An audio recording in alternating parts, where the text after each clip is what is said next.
Pria ini ingin merampok bank. Mengapa dia memiliki pemikiran seperti ini? Anda pasti tidak dapat menebaknya. Mike berdiri di pinggir jalan untuk menghindari hujan.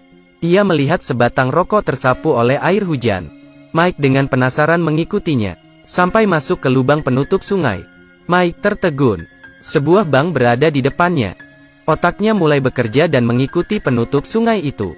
Sampai di pinggir sungai. Semua berakhir di sana. Pada saat itu, dia menyadari apa yang harus dia lakukan. Perampokan bank. Selanjutnya, dia segera memulai perencanaannya. Pertama dia menemukan seorang teman yang adalah seorang insinyur mesin. Mencari tahu cara menggali terowongan hingga ke bank. Ia merasa Mike sudah gila. Tapi Mike selalu luar biasa. Dia ingin berkontribusi dan bergabung dengannya. Tapi untuk menggali terowongan ini membutuhkan banyak mesin. Pertama, kamu harus menemukan sumber investasi. Jadi Mike segera mencari seorang pria tua beruban.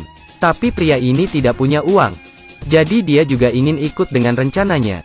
Dia memperkenalkan Mike pada orang lain. Orang ini adalah pencuri. Pencuri yang profesional. Memanjat dinding yang tinggi dengan mudah. Orang-orang berkomentar bahwa dia tidak hanya profesional tetapi juga punya uang dan pintar. Mike mengungkapkan rencananya kepada orang ini. Dan berhasil membujuknya. Mereka mulai mempersiapkan rencana. Pertama, mereka datang dan meletakkan pita penggaris di bawah penutup sumur di depan bank. Kemudian masuk ke dalam sumur dan melihat pita itu. Jarak mereka dengan kekayaan hanya 18 meter. Lalu ada sistem keamanan. Mike menemukan sebuah masalah. Sensor gerak tidak dapat melacak gerakan, tapi melacak suhu tubuh. Mereka bisa menggunakan pakaian khusus. Jadi suhu mereka tidak terdeteksi. Jadi bagaimana membuka berangkas uang? Jangan khawatir. Berikan saya waktu untuk berpikir. Mari kita melakukannya dengan baik dengan rencana ini terlebih dahulu. Mike membawa kamera ke bank. Mulai merekam semuanya. Tapi aksinya dilihat oleh seorang satpam. Dan membawanya ke ruang interogasi. Hasilnya seperti yang kita lihat. Mereka tidak berhasil menemukan apapun. Karena dia sudah mengeluarkan kartu memorinya. Dan menyembunyikannya. Dan tanpa terduga, Mike menjadi tahu isi dari gedung itu. Ia mengamatinya melalui peta ini. Menemukan pintu masuk. Itu adalah ruangan tempat Mike diperiksa. Masalah selanjutnya adalah, di dalamnya ada banyak berangkas. Jika mereka bisa membukanya dengan cepat, maka mereka dapat dengan cepat mengambil uang itu. Maka dengan itu, dia mencari dua orang lagi, satu berpura-pura memodifikasi mobil. Yang lain bertugas mengemudikan mobil. Juga meminta seseorang untuk pergi ke bank untuk menyimpan uang. Jadi dia tahu bagaimana ruang berangkas. Dan insinyur mesin ini menciptakan perangkat yang dapat dengan cepat membuka kotak pengaman. Hanya dalam waktu 7 detik. Tanpa cacat. Masalah terakhir, bagaimana cara kita bisa menggali ruangan itu dengan benar? Mereka naik sepeda lagi. Melakukan pengukuran jarak dari tepian ke penutup sumur.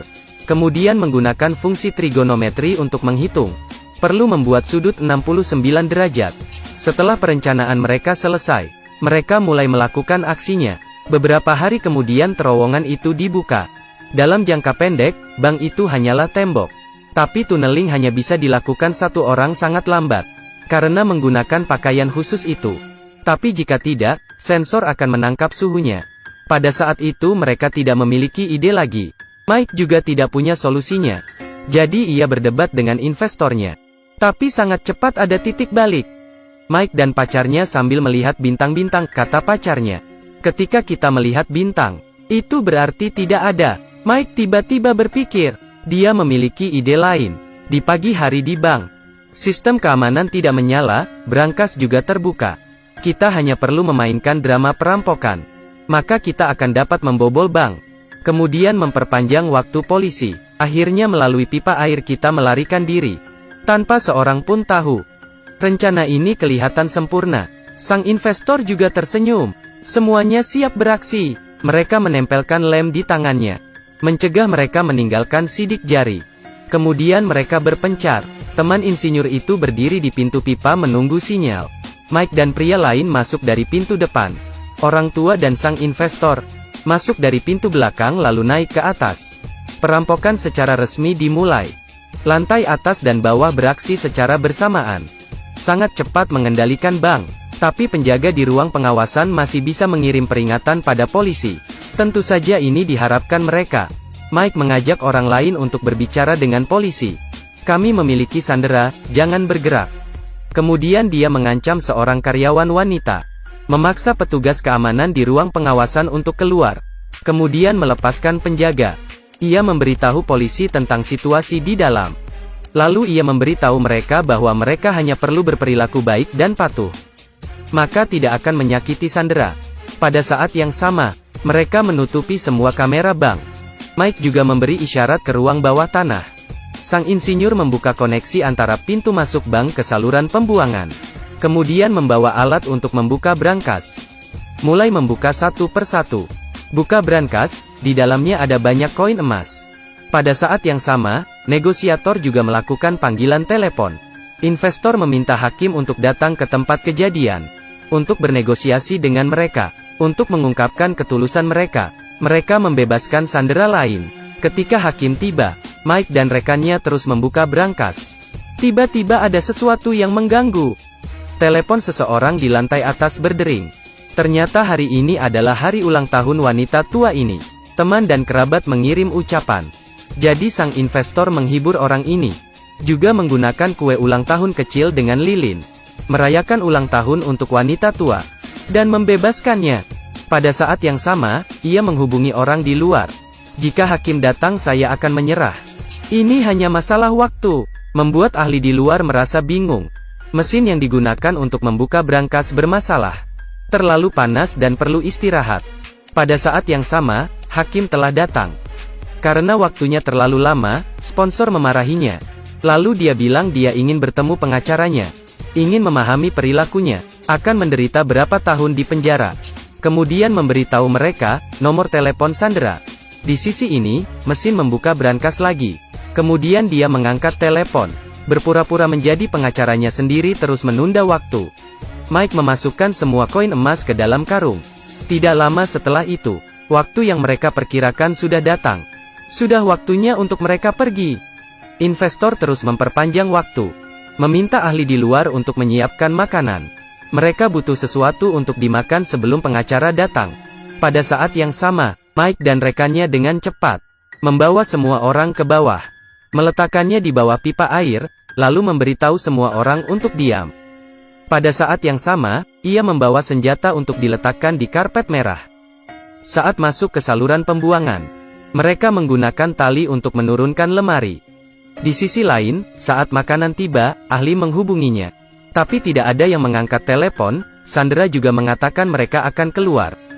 Bersama-sama mereka mengambil telepon mereka. Setelah polisi di luar menerima laporan, ahli menemukan bahwa ada sesuatu yang salah. Dengan cepat masuk ke bank.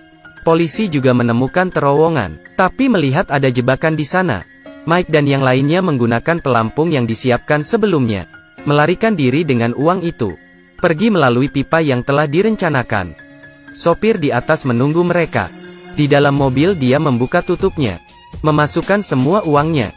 Seperti ini, mereka berhasil mengambil uangnya. Ketika polisi mengetahui bahwa mereka hanya berakting, dengan cepat membuang jebakan itu. Ada kutipan dari Mike di bank. Tetangga sang jutawan, tidak ada senjata, tidak ada dendam, hanya uang, tidak ada cinta. Akhirnya, mereka membawa uang curian untuk memulai hidup baru. Dan polisi tidak memiliki petunjuk. Inilah akhir ceritanya.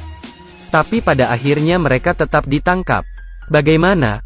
Ternyata ada satu anggota tim setelah mendapat uang. Bermain di luar. Kemudian istrinya mengetahuinya dan melaporkannya.